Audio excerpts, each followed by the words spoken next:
హెబ్రీయులకు రాసిన పత్రిక 8వ అధ్యాయము 2వ వచనము. ఇట్టి ప్రధాన యాజకుడు ఒకడున్నాడు, ఆయన పరిశుద్ధాలయమునకు అనగా మనుష్యుడు కాక ప్రభువే స్థాపించిన నిజమైన గూడారమునకు పరిచారకుడై ఉండి. Hallelujah. So there is an actual tabernacle in heaven. అక్కడ ఏం చేస్తున్నాడు యేసుక్రీస్తు ప్రభువారు?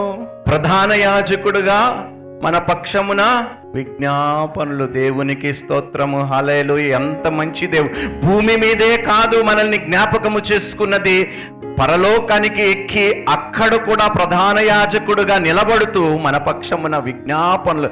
అందుకనే అంటాడు, మా తండ్రి ఏ విధంగా పని చేయుచున్నాడో నేనును ఇంకను పని చేయుచున్నాను. ఆయన మన కోసము భూమి మీదే కాదు పరలోకములో కూడా ఇంకా పని చేయటం, ఆ పని గొప్ప దేవుడు. హల్లెలూయా.